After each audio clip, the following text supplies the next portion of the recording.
भगवान कृष्ण की लीला स्मरण के योग्य है, खूब स्मरण करो। और संसार में अच्छी तरह से जीने की इच्छा हो तो भगवान श्री राम के चरित्र को अपने जीवन में अपनाने का प्रयास करें।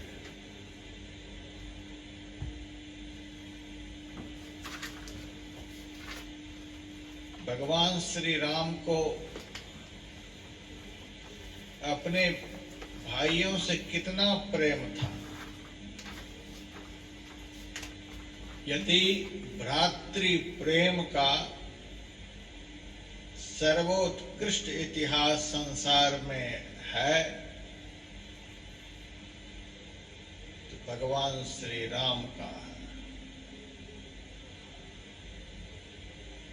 मातृ प्रेम, माता से भी भगवान श्री राम को कितना प्रेम था। अपने पिता से भगवान श्री राम को कितना प्रेम था। अपनी सौतेली मां जिन्होंने राम को वन भेज दिया, उनसे भी उनका कितना प्रेम था। अपने नगर निवासियों से भी भगवान श्री राम का कितना प्रेम था।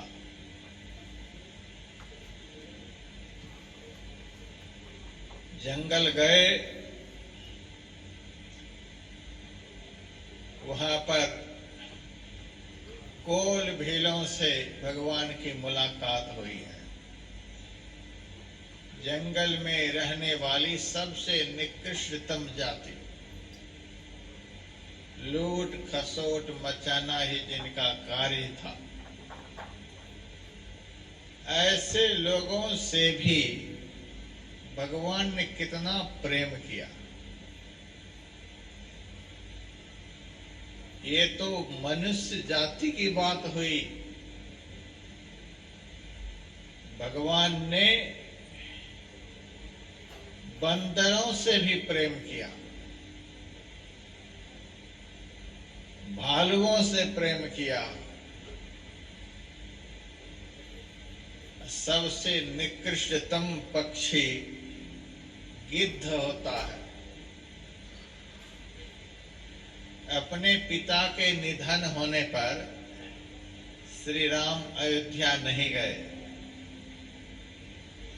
अपने पिता का संस्कार उन्होंने नहीं किया, लेकिन निकृष्टतम पक्षी गिद्ध जिनका नाम जटायु था, उनको अपनी गोद में उठा लिया।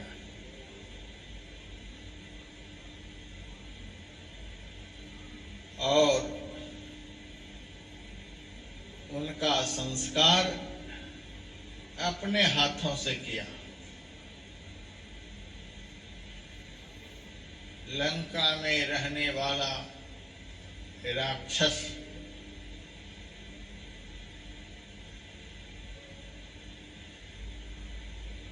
कुछ को तो भगवान ने तार कर प्यार किया और कुछ को गले लगाकर प्यार किया। विभीषण को अपने भाई भरत की तरह हृदय से लगा करके प्यार किया। इस प्रकार से यदि कोई मनुष्य प्राणी मात्र से प्यार करेगा तो वह कैसा मनुष्य हो सकता है, हम कल्पना कर सकते हैं। वह मनुष्य मनुष्य नहीं रहेगा, वह मनुष्य राम की तरह भगवान बन जाएगा। जो सबसे प्यार करेगा वह मनुष्य नहीं होगा, वह भगवान होगा।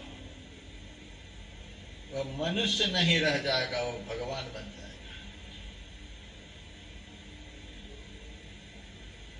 मनोहर लाल जी की इच्छा हुई, उनकी धर्मपत्नी की इच्छा हुई, इस बार राम की कथा हो। भगवान राम का चरित्र बड़ा ही विलक्षण है। यदि इसी शरीर से कोई भगवान बन जाना चाहता हो, भगवान की तरह पूजनीय बन जाना चाहता हो, तो वह राम की कथा को सुने। सबसे प्यार करने की शिक्षा, सबसे प्रेम करने की शिक्षा, सबको आदर देने की शिक्षा, सबको सम्मान करने की शिक्षा। आज भाई भाई में प्रेम नहीं है, आज पिता पुत्र में प्रेम नहीं है, आज पति पत्नी में प्रेम नहीं है, आज माँ बेटे में प्रेम नहीं है, एक जाति को दूसरी जाति से प्रेम नहीं है, गुरु भाई में प्रेम नहीं है। मनुष्य को कौन कहे, आज के मानव को भगवान से भी प्रेम नहीं है। जिन्होंने सब कुछ दिया, उनसे भी प्रेम नहीं। सबसे बैर भाव रखने वाला, सबके साथ शत्रुता का व्यवहार करने वाला, सबके प्रति ईर्ष्या द्वेष का भाव रखने वाला, वह अपनी आध्यात्मिक उन्नति चाहता है? कदापि नहीं। उनकी उन्नति कभी भी नहीं होगी जो सबसे प्यार नहीं करेगा, सबसे प्रेम नहीं करेगा। राम का चरित्र सुना करके हमको बड़ा आनंद होता है। परमात्मा होते हुए भी जब मनुष्य के रूप में आए, उन्होंने सबसे प्रेम किया। राम ही केवल प्रेम प्यारा, जान लेहु जो जान निहारा। यद्यपि हमारा प्रवचन का जो विषय है वह विशुद्ध वेदांत है। विशुद्ध वेदांत पर मेरा प्रवचन होता है, विशुद्ध अध्यात्म पर मेरा प्रवचन होता है। कथा कहानी की ओर मैं नहीं के बराबर जाता हूं। फिर भी आज के समाज की विकृतियों को देख करके मुझे भगवान के सगुण साकार चरित्र को भी सुनाना पड़ता है।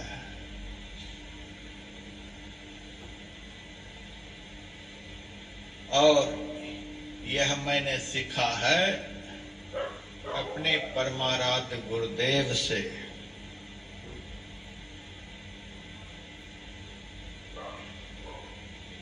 हमें इस संस्था में दीक्षा लिए हुए लगभग 40 साल हो गए। 15 साल की उम्र में मैंने दीक्षा ली और दीक्षा से 2-3 साल पूर्व से ही मैं अपने परमाराध्य गुरुदेव की शरण में आया जाया करता था। और कोई ऐसा दिन मैंने नहीं देखा जिस दिन गुरु महाराज भगवान श्री राम के चरित्र को अपने आश्रम में नहीं सुनते थे। माइक लगा करके गुरु महाराज के सामने नित्य नियम से भगवान श्री राम का चरित्र पाठ होता था। और गुरु महाराज अर्थ समेत सुनते थे। कभी कभी जब रामायण में भरत जी का चरित्र आ जाता था तो बालक की तरह गुरु महाराज बिलख बिलख कर रोने लग जाते थे। स्वयं भगवत स्वरूप हो गए थे। संत भगवंत अंतर निरंतर नहीं, भगवत स्वरूप हो गए थे। तो भी भगवान श्री राम की लीला कथा श्रवण से कितना उनको प्रेम था, हम लोगों को शिक्षा दी है। यदि भगवान की तरह आदरणीय समाज में होना चाहते हो तो राम के चरित्र को रोज सुनो, रामचरित्र का रोज पाठ करो। गुरु महाराज कभी कभी यह भी कहा करते थे, धर्म की संस्थापना के लिए, अधर्म का नाश करने के लिए, दुष्टों का दलन करने के लिए, संत महापुरुषों का परित्राण करने के लिए परमात्मा ने हर युगों में, हर रूपों में अवतार लिया। संभवामि युगे युगे। और श्रीमद् भागवत महापुराण में आता है, भगवान ने 24 रूपों में अवतार लिया। कभी बाराह बने, हम लोगों के लिए भगवान कभी बाराह बने, हम लोगों के लिए कभी कच्छप बने, कभी वामन बने, कभी नृसिंह बने। हम लोगों के लिए भगवान क्या नहीं बने। 24 रूप में भगवान बने और भगवान के 24 अवतारों में हमारे गुरुदेव कहते थे, श्री राम और श्री कृष्ण का जो अवतार हुआ यह बड़ा ही विलक्षण। इन दोनों अवतारों के द्वारा समाज को बड़ी शिक्षा मिली है, समाज को बहुत ज्ञान मिला है।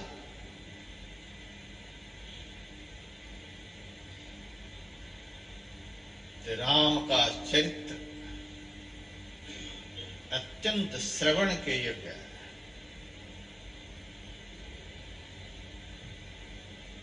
सुखदेव जी महाराज, इसका मतलब यह नहीं कि राम का महत्व उन्होंने कम कर दिया।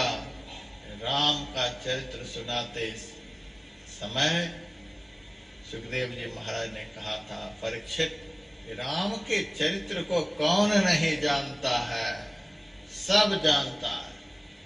जिनके विषय में लोग नहीं जानते हैं उनके विषय में ज्यादा सुनाने की आवश्यकता है। राम के विषय में तो सारी सृष्टि के लोग जानते हैं, इसीलिए ज्यादा व्याख्या करने की जरूरत नहीं है। फिर भी हमारे राम कैसे थे, एक श्लोक भागवत में राम की प्रशंसा में बहुत विलक्षण है जो सुखदेव जी महाराज ने सुनाया। एक पत्नी व्रत धरो, राजर्षि चरितः शुचि, स्वधर्मं गृह मेधियं शिक्षयन् स्वयमाचरत्। भगवान श्री राम कैसे थे? एक पत्नी व्रतधारी, एक ही पत्नी से उनको प्रेम था।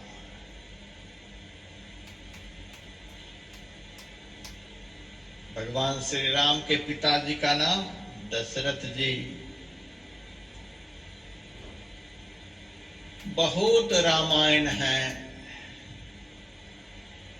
हमारी अलमारी में आप लोग देखेंगे बहुत रामायण है।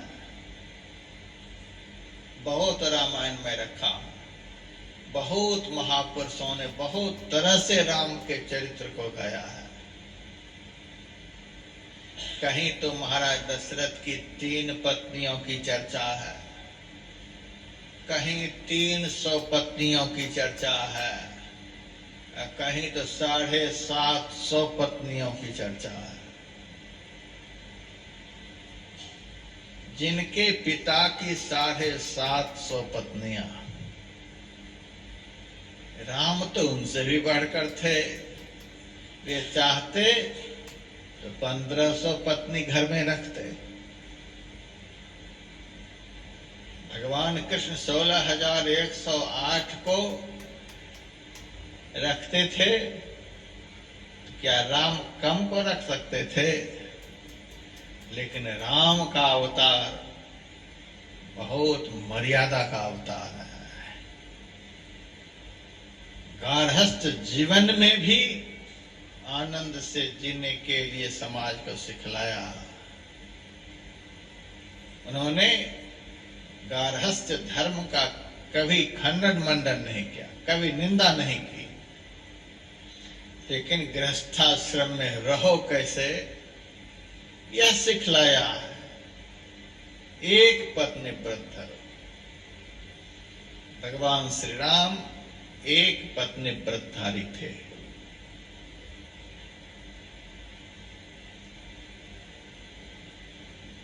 सीता जी का हरण हो गया और हरण करने वाला कोई साधारण नहीं, दुनिया का सबसे बड़ा योद्धा, देवता भी जिनके सामने हाथ जोड़े खड़े रहते थे, ऐसे ने हरण किया। लेकिन एक सद्गृहस्थ को एक पतिव्रता नारी से कितना प्रेम होना चाहिए, वह श्री राम ने दिखलाया। कितना बड़ा पंगा लिया, कितना बड़ा युद्ध हुआ है रावण के साथ। दूसरा सद्गृहस्थ होता तो कहता अरे जाने तो कौन ऐसे दुष्ट राक्षस से पंगा ले।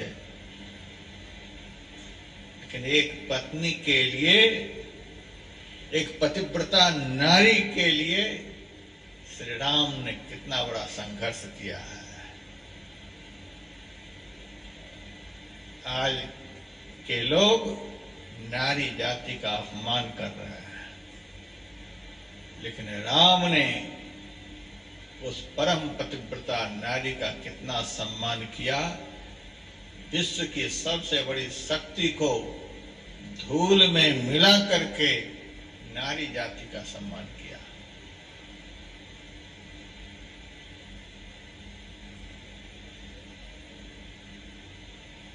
रामायण में यह भी वर्णन हुआ है।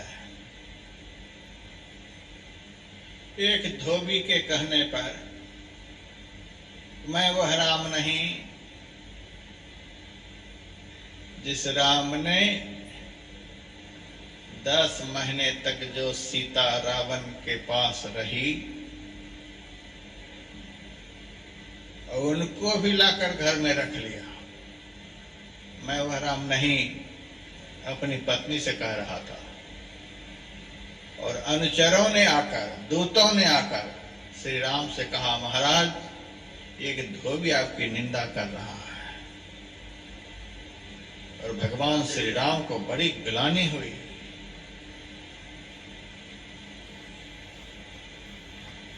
और अपनी मर्यादा की रक्षा के लिए सीता जी को लक्ष्मण जी के द्वारा वाल्मीकि मुनि के आश्रम पर छुड़वा दिया। यानी सीता जी का त्याग कर दिया।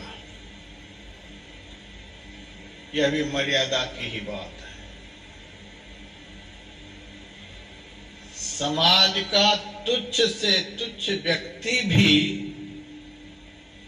यदि हमारे कैरेक्टर पर, हमारे चरित्र पर अंगुली उठाता है चरित्रवान नहीं हैं। भगवान उसी को कहते हैं जिनके कैरेक्टर पर कोई अंगुली नहीं उठा सके,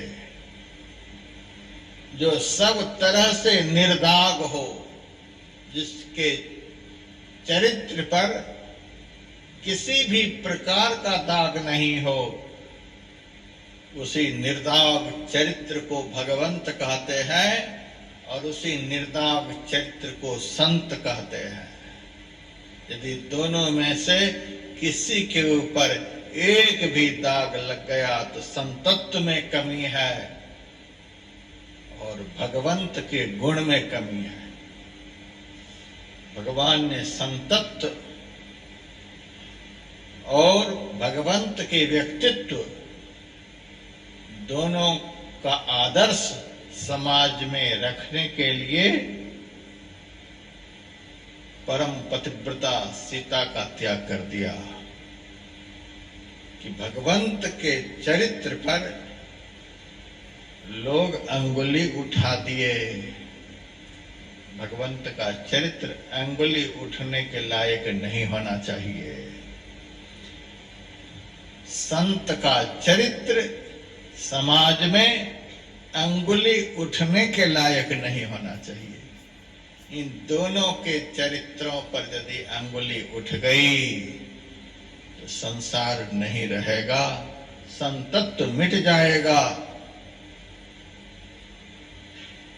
तो भगवान ने इसीलिए नारी का त्याग किया। त्याग कर दिया तो दूसरी नारी कर सकते थे, लेकिन सुखदेव जी महाराज कहते नहीं, एक पत्नी व्रत धरो। श्री राम ने दूसरी शादी नहीं की। राम ने एक दिन गुरु वशिष्ठ जी को बुलाया और कहा, गुरुदेव, मैं आपके नेतृत्व में, आपके संरक्षण में अश्वमेध यज्ञ करना चाहता हूं। मेरे मनोरथ को आप सफल करें। गुरु वशिष्ठ जी ने कहा, तू अश्वमेध यज्ञ नहीं कर सकता। भगवान श्री राम ने कहा, क्यों?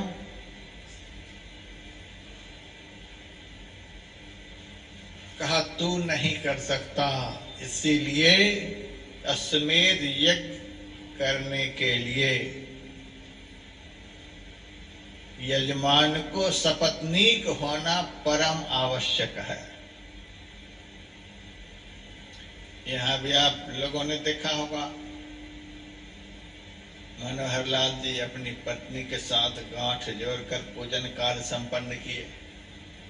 कोई भी यज्ञ गारस्थ जीवन के लिए सपत्नीक होना आवश्यक है, दोनों मिलकर के करें। तो गुरु वशिष्ठ जी ने कहा, इतना बड़ा यज्ञ तू अकेले कैसे करेगा? सपत्नीक होना आवश्यक है और तुम्हारे पास पत्नी है नहीं।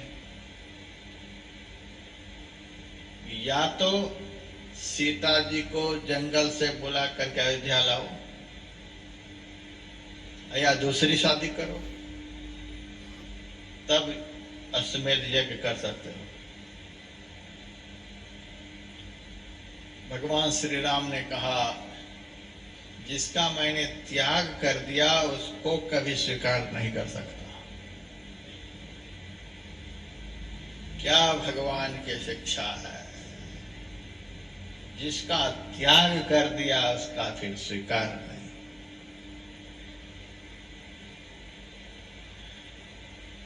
आज दुनिया में देख रहे हैं कितने लोग साधु बन जाते हैं, घर का त्याग करके, परिवार का त्याग करके, समाज का त्याग करके, सब कुछ का त्याग करके, और फिर कुछ दिनों के बाद उन्हीं में चिपटने लग जाते हैं। जिसका त्याग कर दिया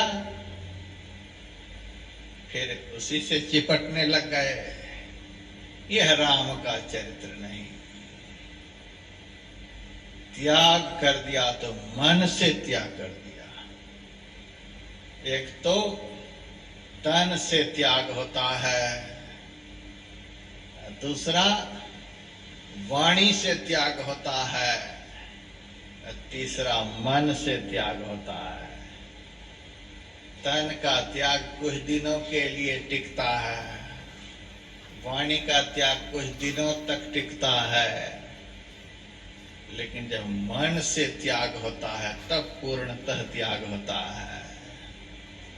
भगवान श्री राम ने कहा, जिसका मैंने त्याग कर दिया उसको फिर से ग्रहण नहीं कर सकता। ऐसे महान विरक्त पुरुष थे भगवान श्री राम। ऐसे विरक्त का चरित्र श्रवण किए बगैर संसार का आकर्षण समाप्त नहीं हो सकता है। इसीलिए मैं राम का चरित्र सुनाता हूं। महान विरक्त थे। कौन विरक्त आज राम से टक्कर ले सकता है, हाथ मिला सकता है? जिसका त्याग कर दिया उसको फिर ग्रहण नहीं किया।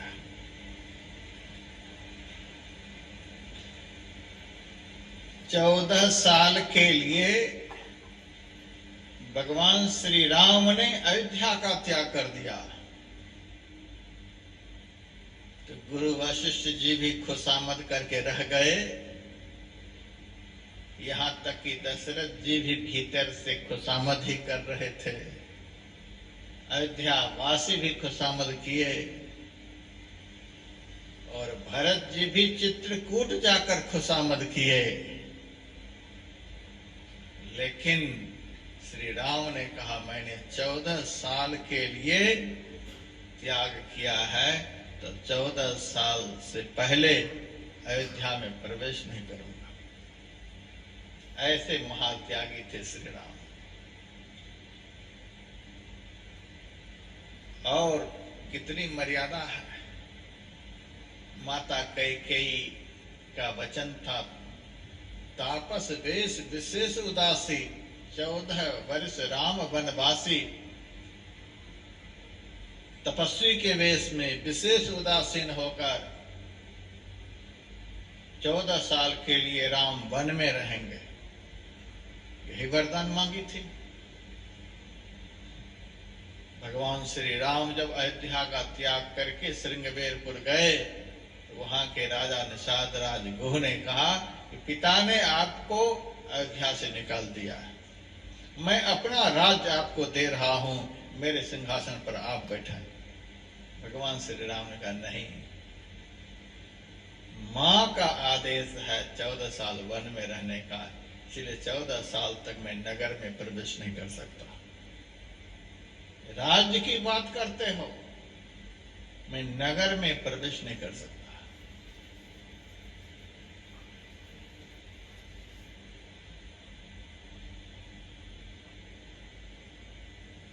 सुग्रीव ने भी कहा, बाली के निधन होने पर आप इस नगर में प्रवेश करके विश्राम करें। नहीं, माता पिता की आज्ञा है, 14 साल वन में रहने के लिए नहीं जाऊंगा। वन में ही रहे। रावण के मरने पर विभीषण जी ने भी कहा था, युद्ध में आपको बड़ा श्रम हुआ है, आप लंका में विश्राम करें। नहीं, 14 साल अभी पूरा नहीं हुआ है। ऐसे महान त्यागी थे, माता पिता के वचन की रक्षा करने वाले थे। उन्होंने हमें वन में रहने के लिए कहा, अभी नहीं। 14 साल पूर्ण होने पर भी ऐसे नहीं अयोध्या चले गए। हनुमान जी को भगवान श्री राम ने कहा, एक बार तुम पहले अयोध्या जाओ, भरत से मिलो और उनका विचार देखो कि वे हमको राजा बनाना चाहते हैं कि खुद ही राजा बनकर रहना चाहते हैं? एक बार जा करके देखो। यदि वे मुझे राजा बनाना चाहते होंगे, मुझे वे स्वीकार करना चाहते होंगे, तभी मैं अयोध्या जाऊंगा, नहीं तो यहीं से वापस हो जाऊंगा। और हनुमान जी गए हैं भरत जी से मिलने के लिए। और भरत जी तो महान संत थे। एक तरफ भगवंत का व्यक्तित्व क्या है, दूसरी तरफ संत का व्यक्तित्व क्या है, दोनों व्यक्तित्व की पराकाष्ठा श्री रामचरितमानस में है।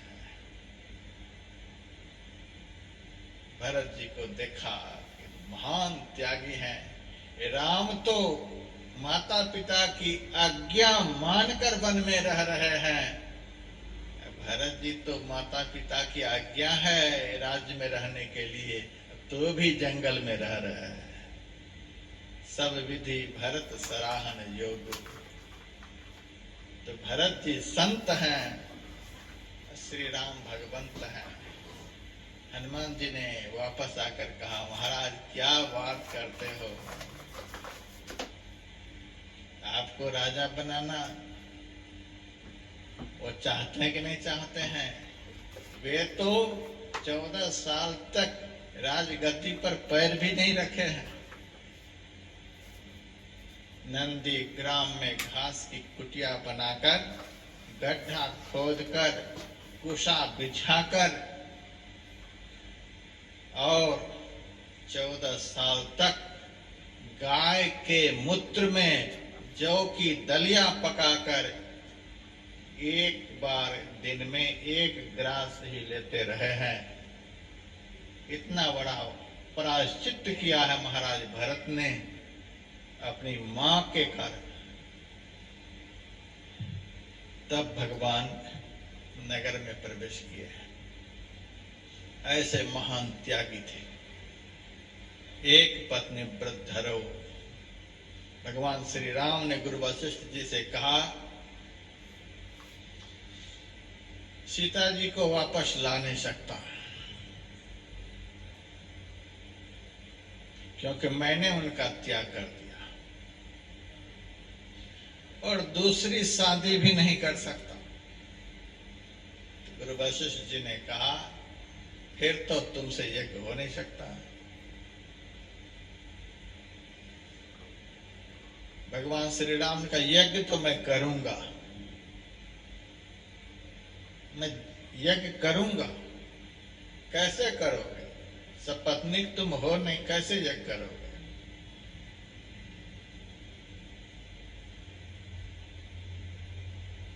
आगे पीछे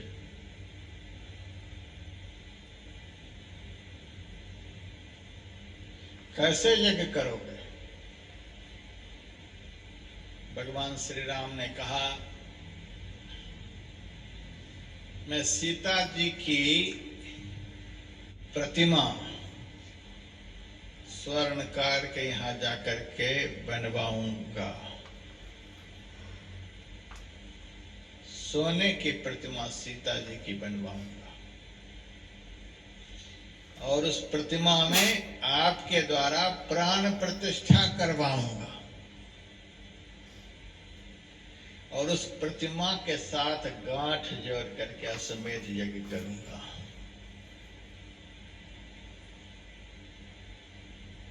तब तो हम कर सकते हैं। गुरु वशिष्ठ जी बड़े प्रसन्न हुए।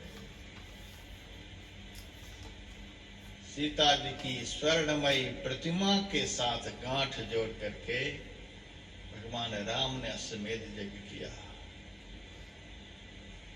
लेकिन दूसरी पत्नी की तो बात भी नहीं। एक पत्नी व्रत धरो, एक पत्नी व्रतधारी थे भगवान श्री राम। राजर्षि चरितः शुचि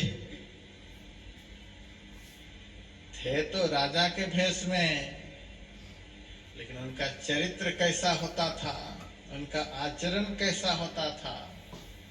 ऋषियों के जैसा पवित्र, जंगल में रहने वाले ऋषि मुनि महात्मा जैसे पवित्र जीवन जीते हैं, राज गद्दी पर बैठ करके भी उससे भी ज्यादा पवित्र जीवन जीते थे श्री राम। राजर्षि चरित्र सुचि, राजाओं के जैसा पवित्र चरित्र था।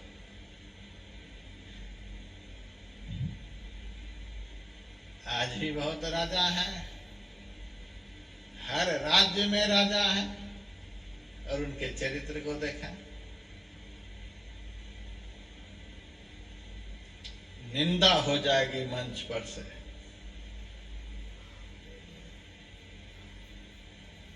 इस पवित्र मंच पर से आज के राज्य के राजाओं का चरित्र बोलने के लायक नहीं रह गया है।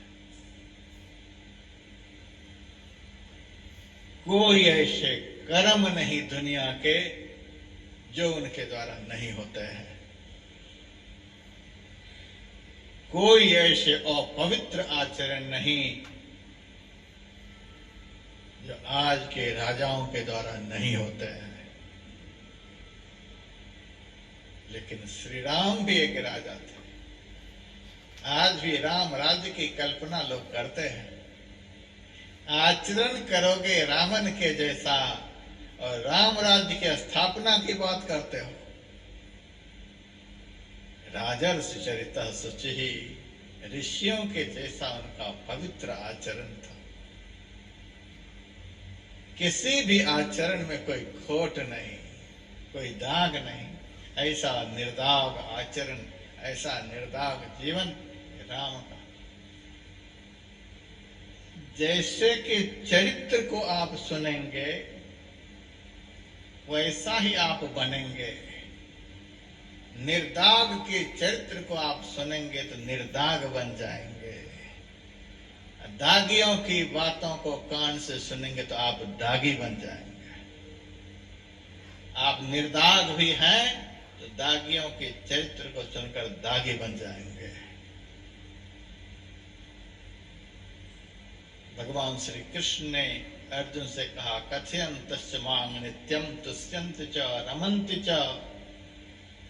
हे अर्जुन, तू मेरे ही विषय में कथन करो, जैसे तैसे के विषय में मुंह से मत बोलो, मेरे विषय में बोलो। बोधयन्तः परस्परम, मेरे विषय की ही चर्चा आपस में करो। देखना चाहते हो भगवान को और आपस में चर्चा करते हो संसार की। कैसे भगवान को देखो? रामायण क्यों लिखे? राम के चरित्रों का गायन किस लिए किया? आप तो कह रहे हो, बंदो गुरुपद कंज कृपा सिंधु नर रूप हरि में गुरुदेव के चरण कमलों की वंदना करता हूँ, जो कृपा के समुद्र हैं, मनुष्य के रूप में परमात्मा है। आप गुरु की महिमा गाने वाले हो। राम की इतनी महिमा कैसे गाए?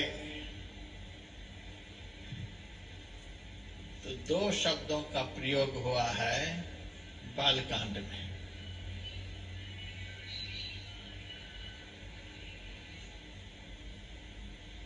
निज गिरा पावन करन कारण राम जस तुलसी कयो।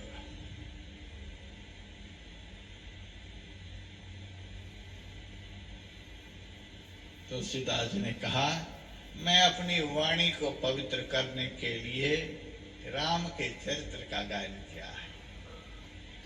पवित्र महापुरुष के चरित्र का गायन करने से वाणी पवित्र हो जाती है।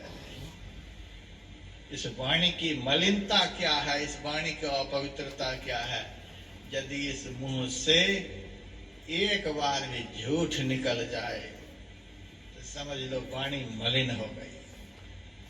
वह मुंह देखने के लायक नहीं रह गया जिस मुंह से झूठ वचन निकल गया।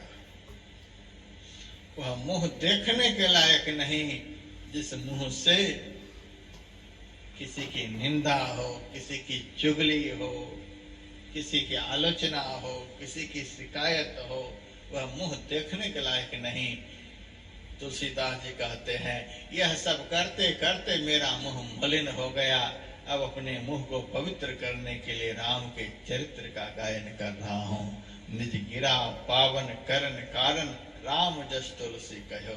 अपनी वाणी को पवित्र करने के लिए मैंने रामायण को लिखा है। और दूसरा, मोरे मन प्रबोध जस होई।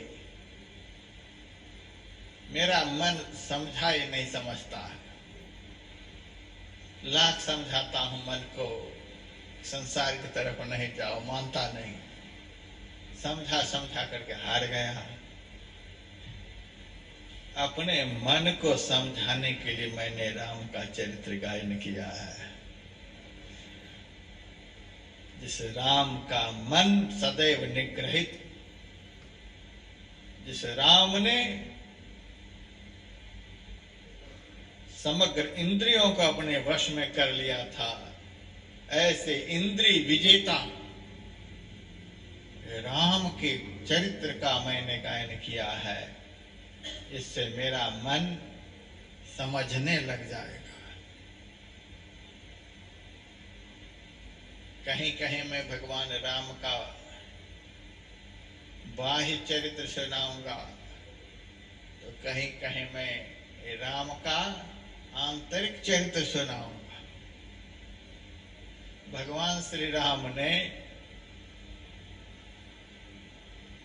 रावण के ऊपर विजय प्राप्त करने के लिए वानर की सेना बनाई, वानरी सेना राम के साथ।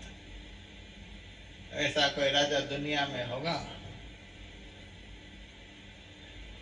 वानर की सेना लेकर युद्ध करने के लिए चलने वाला? वानरी सेना, भालू की सेना, बंदर भालू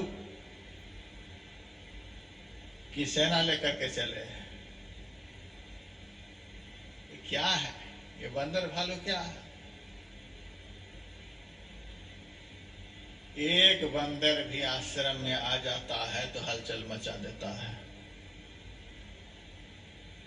रामायण में लिखा हुआ है, राम के साथ में पद्म 18 जूथब बंदर, 18 पद्म बानरों के सेनापति मात्र थे। बंदर कितने होंगे गिनती नहीं कर सकते।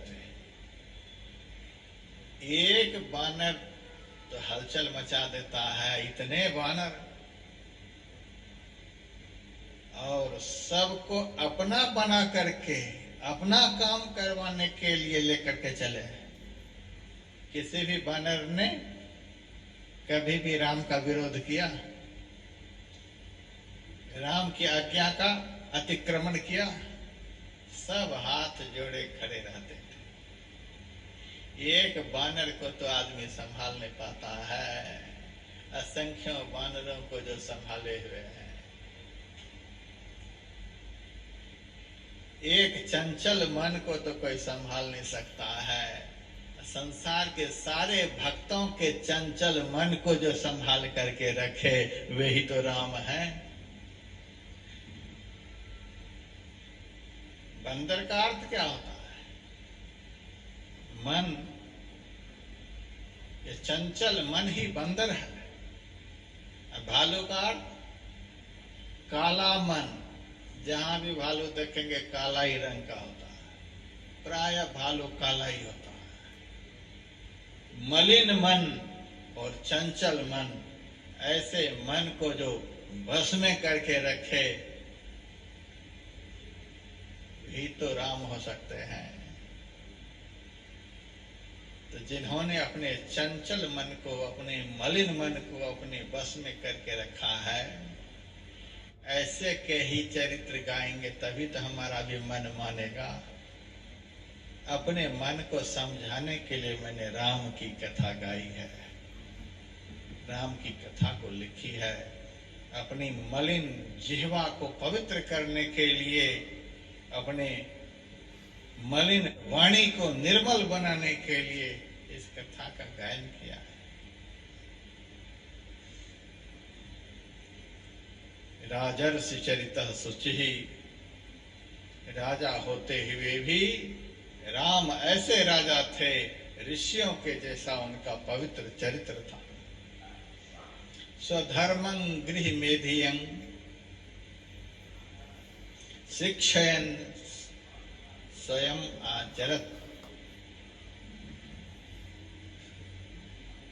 भगवान श्री राम कभी कभी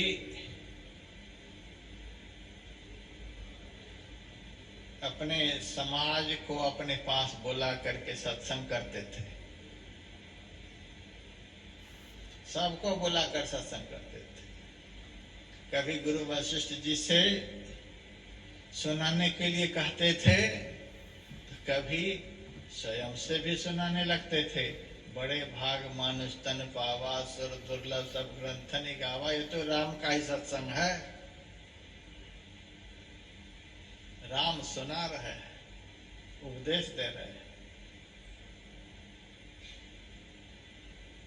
रामायण में लिखा हुआ, एक बार भगवान श्री राम समस्त अयोध्या वासियों को बुलाए, और लंका कांड में भी ऐसा प्रसंग आता है। एक बार रावण ने भी सबको बुलाया, राम भी बुलाए। राम के बुलाने पर तो अयोध्या के सब लोग आ गए, लेकिन रावण के बुलाने पर सब नहीं आए, केवल राक्षस आए। अब वे बुलाकर क्या कहने लगे, मार काट मचाओ। रावण सबको बुलाकर क्या कहेगा, यही तो कहेगा। लेकिन राम बुलाए तो सब कोई आए। सबको राम ने क्या कहा, बड़े भाग मानुष तन पावा, सुर दुर्लभ सब ग्रंथनि गावा। भगवान श्री राम सत्संग सुनते थे। वेद पुराण वशिष्ठ बखानहि, सुनहि राम यद्यपि सब जानहि। वेद पुराण आदि ग्रंथों पर चर्चा करते थे वशिष्ठ जी, और राम बैठ करके सुनते थे। जबकि सब जानते थे तो भी सुनते थे, यानी राम सत्संग सुनते थे। उसके बाद रामायण में यह भी लिखा हुआ है, निशि प्रवेश मुनि आयुष दीन्हा, सभी संध्या वंदन किन्हा।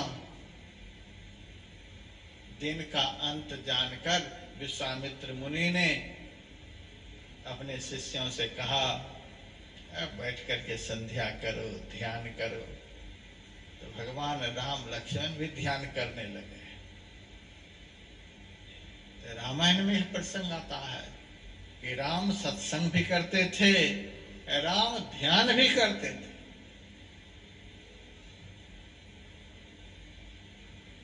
स्वधर्मं गृह मेधियं, भगवान श्री राम जो उपदेश करते थे, आज की तरह नहीं, कहते कुछ है करते कुछ है, ऐसा उपदेश नहीं। आज का उपदेश सुन सुनकर तो आप लोग दंग रह जाएंगे। क्या मंच पर उपदेश होता है। जब उनकी कुटिया में पहुंचेंगे तब उनका आचरण देखने से पता चलेगा कि आचरण क्या है और उपदेश क्या है, दोनों में कितना अंतर है। ऐसे उपदेशक हमारे राम नहीं थे।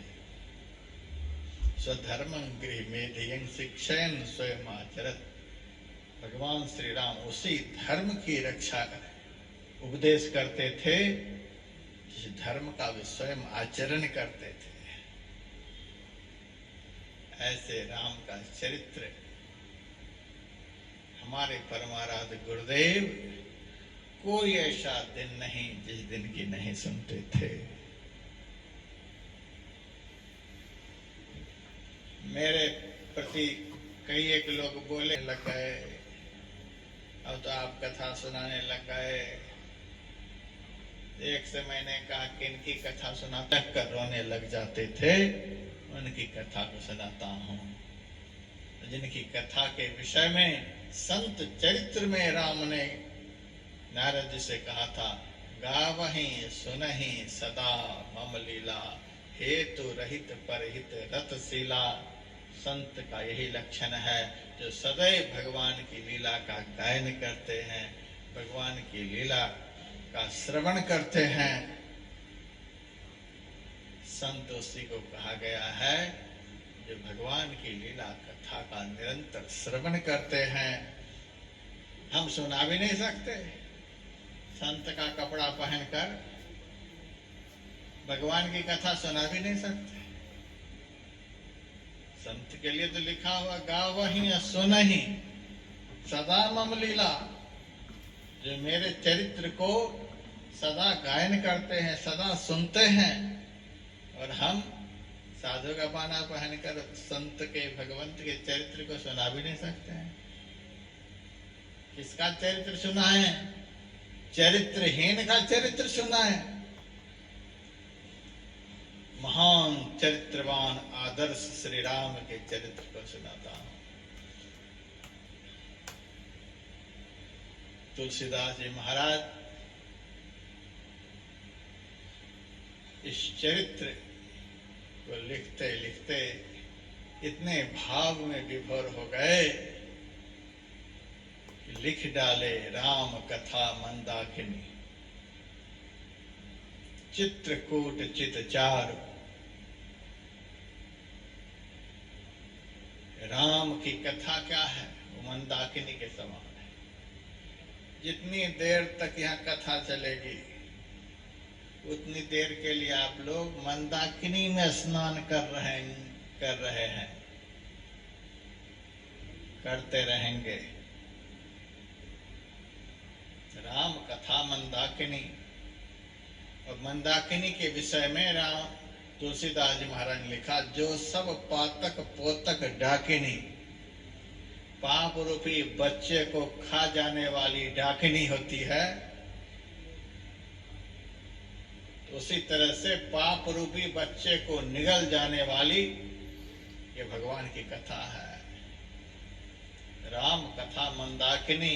यहाँ किसी के अंदर में पाप रहने नहीं पाएंगे। आप सुनते जाइए, देखिएगा आपका हृदय कैसा बनता जाएगा। राम कथा मंदाकिनी। आप लोग तो मंदाकिनी में स्नान कर रहे हैं। राम के आदर्श चरित्र को जो सुनेगा वह निर्मल हो जाएगा।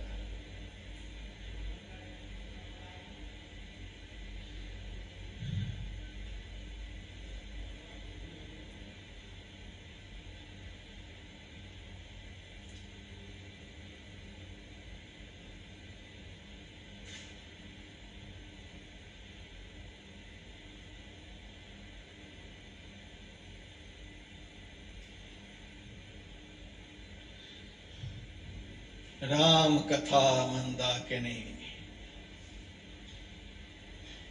भगवान श्री राम का आदर्श चरित्र मंदाकिनी के समान है। मंदाकिनी में आप लोग स्नान कर रहे हैं। मंदाकिनी नदी किस तीर्थ में बहती है? उस तीर्थ का नाम है चित्रकूट। जब आप चित्रकूट का भी जाएंगे तो वहां देखेंगे वहां मंदाकिनी बहती है। मैंने चित्रकूट में 15 दिनों का ध्यान शिविर लगाया था और वर्षों पूर्व बहुत साधक ध्यान करने के लिए गए थे। सब साधक मेरे से कहते थे, महाराज यहाँ ध्यान करने में बड़ा आनंद आता है, बड़ा विलक्षण तीर्थ है चित्रकूट। तुलसीदास जी कहते हैं, चित्रकूट चित चारु। चित्रकूट क्या है? राम की कथा मंदाकिनी है। सब पाप रूपी बच्चे को खा जाने वाली है। चित्रकूट क्या है? चित चारु। सुंदर चित्त ही चित्रकूट है। 5 कर्म की इंद्रियां हैं, 5 ज्ञान की इंद्रियां। पैर मुंह गुदालिंग ये कर्म की इंद्रिया, आंख कान नाक जिह्वा और त्वचा ये ज्ञान की इंद्रिया, चार भीतर की इंद्रियां हैं जिसको सूक्ष्म इंद्रिय कहते हैं, वे हैं मन बुद्धि चित्त और अहंकार। कर्म इंद्रिय से प्रबल ज्ञान इंद्रिय है, ज्ञान इंद्रिय से प्रबल सूक्ष्म इंद्रिय है, सूक्ष्म इंद्रिय का अंकुश पड़ता है ज्ञानेन्द्रिय पर, ज्ञानेन्द्रिय का अंकुश पड़ता है कर्मेंद्रिय पर, तब इंद्रियों का व्यापार चलता है। सूक्ष्म इंद्रिय चित्त है। चित्त इंद्रिय को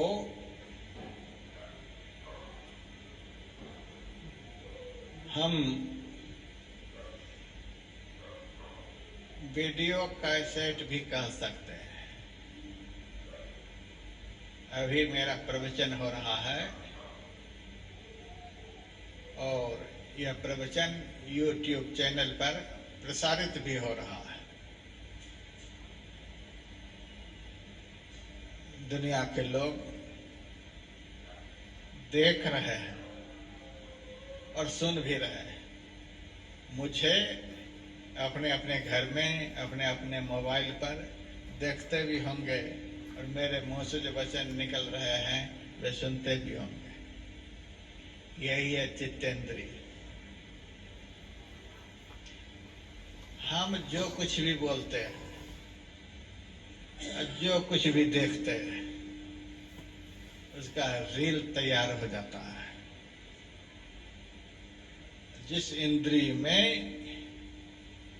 शब्दों का और रूपों का ये दोनों रील तैयार होकर के रहते हैं, उस इंद्रिय का नाम है चित्त इंद्रिय। ध्यान के समय में इस इंद्रिय का कमाल देखने में आता है। महाराज ध्यान पर तो बैठते हैं, ध्यान तो लगाते हैं, लेकिन ध्यान कहीं और चला जाता है। ध्यान में कुछ और दिखने लग जाता है। बैठता हूँ गुरु महाराज को देखने के लिए, बैठता हूँ राम को देखने के लिए, बैठता हूँ कृष्ण को देखने के लिए, लेकिन क्या से क्या देखने लग जाता हूँ। बैठे थे कुछ और देखने के लिए, देखने लग गए कुछ और। ये कैसे हो गया? थाली में जो परोस कर रखेंगे वही तो खाएंगे। चावल दाल थाली में परोस करके रखे हैं, खीर खाना चाहेंगे तो कैसे संभव है? जो परोस कर रखे होंगे थाली में वही खाएंगे। तो चित्त इंद्रिय में जो कुछ भी संग्रह करके रखे हैं, ध्यान के समय वही तो देखेंगे। सृष्टि के अनादिकाल से न जाने क्या क्या हम बोले हैं, क्या क्या सुने हैं और क्या क्या देखे हैं, वो सारा रील तैयार है चित्त में। ध्यान के समय जैसे आंखों को बंद करते हैं, स्विच ऑन हो जाता है। आंख बंद किए, जैसे स्विच को दबा देते हैं तो गाना है। जिस चित्त से संसार का चिंतन होता है वह तो बदसूरत चित्त है, और जिस चित्त से आराध्य देव का चिंतन होता है वह सुंदर चित्त है। तुलसीदास जी महाराज ने विनय पत्रिका में लिखा, श्याम रूप सुचि रुचिर कसौटी, चित्त कंचन ही कसई हूं। हमारा चित्त खड़ा है कि खोटा, हमारा चित्त रूपी सोना खड़ा है कि खोटा, यह कैसे पता चलेगा? सोने की पहचान होती है सोना खड़ा है कि खोटा है इसकी जानकारी होती है कसौटी पर। हमारा चित्त रूपी सोना खड़ा है कि खोटा, यह जानना चाहते हैं तो इसकी भी कसौटी है। श्याम रूप सुचि रुचिर कसौटी, हमारे आराध्य देव का जो सुंदर विलक्षण स्वरूप है, उस स्वरूप का जब चिंतन होने लग जाता है, उस स्वरूप का जब दर्शन होने लग जाता है, संसार का दर्शन समाप्त होकर जब इष्ट दर्शन होने लग जाता है, तब वह चित्त सुंदर हो जाता है।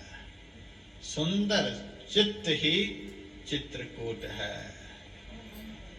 चित्त को सुंदर बनाना है, चित्रकूट चित्त चारु। तुलसी सुभग स्नेह वन। आप चित्रकूट जाइएगा, देखिएगा चारों तरफ जंगल है। वहां पर भगवान 11 साल तक रहे थे। जंगल का वातावरण है। चित्रकूट का जंगल क्या है? तुलसी सुभग स्नेह वन। सुंदर प्रेम ही चित्रकूट का जंगल है। सुभग स्नेह, एक तो प्रेम शब्द ही बड़ा विलक्षण है। उस प्रेम शब्द के साथ सुंदर शब्द लगा हुआ है, सुभग शब्द लगा हुआ है। सुंदर प्रेम संसार के व्यक्तियों और वस्तुओं से जो स्नेह होता है उसको सामान्य प्रेम कहते हैं। संसार बनाने वाले से जब प्रेम होता है उसको सुंदर प्रेम कहते हैं। सुभग स्नेह, आत्मा से प्रेम हो, परमात्मा से प्रेम हो, संत से प्रेम हो, यह सुंदर प्रेम है। सुभग स्नेह, सुंदर प्रेम, विलक्षण प्रेम चित्रकूट के चतुर्दिक का वन है। उसी वन में श्री रघुवीर विहार सीता राम विचरण करते हैं। सीता क्या है? विलक्षण भक्ति है। आप रामायण में पढ़ेंगे, भगत ज्ञान वैराग्य जनो सोहत धरे शरीर। राम ज्ञान है, लक्ष्मण वैराग्य है और सीता जी भक्ति है। जब भगवान की कथा को कोई प्रेम से सुनता है, जब भक्त अपने चित्त को परम सुंदर बना लेता है, और जब भक्त सुंदर प्रेम में डूब जाता है, तब उस भक्त के हृदय में परमात्मा की भक्ति और परमात्मा का ज्ञान बहने लग जाता है, विचरण करने लग जाता है। परमात्मा भक्ति रूपी सीता, परमात्मा ज्ञान रूपी राम उस हृदय में विचरण करने लग जाता है।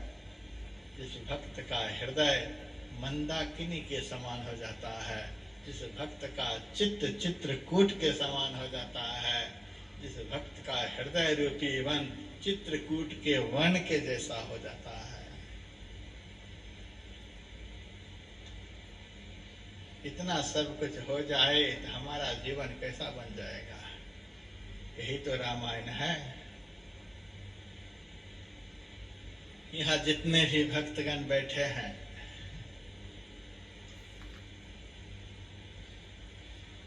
पार्थिव शरीर में नहीं है, तो भी हम लोग भगवान की तरह इनको मानते हैं, भगवान की तरह पूजा करते हैं। आज तो कम संख्या में आप लोग यहाँ बैठे हैं। गुरु पूर्णिमा का त्योहार आने वाला है, अब तो भी कहां कहां से लोग यहाँ आएंगे, क्यों आएंगे? कीर्ति यस्य स जीवति, संसार में जिनकी कीर्ति है वह शरीर में नहीं रहते हुए भी सदा जीवित है।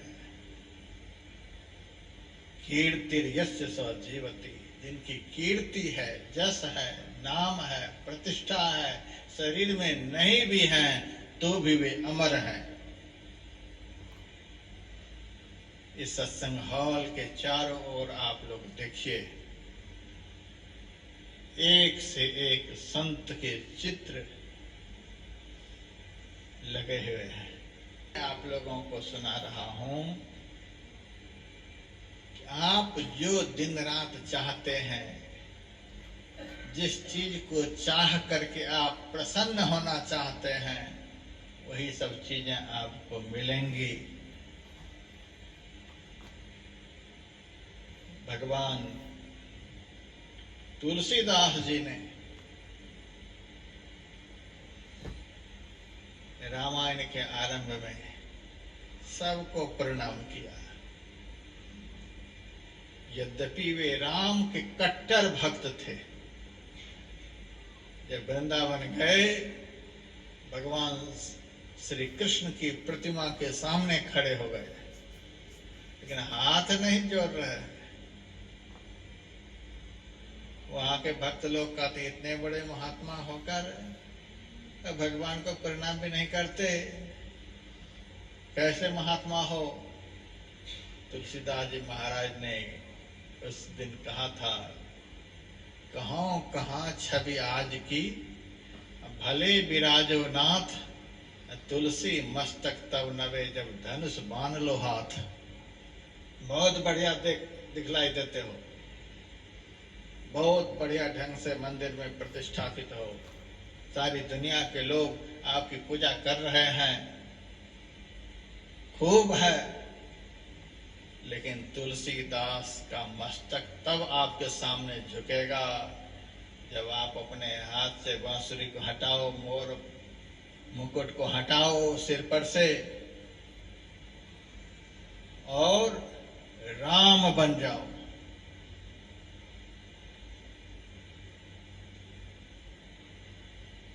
बांसुरी की जगह पर बाण पकड़ लो हाथ में।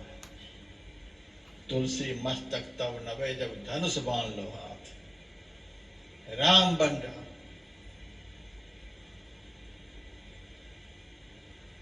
उस दिन क्या करामात हुआ बाके बिहारी के मंदिर में। कित मुरली कित चंद्रिका, कित गोपियन के साथ अपने जन के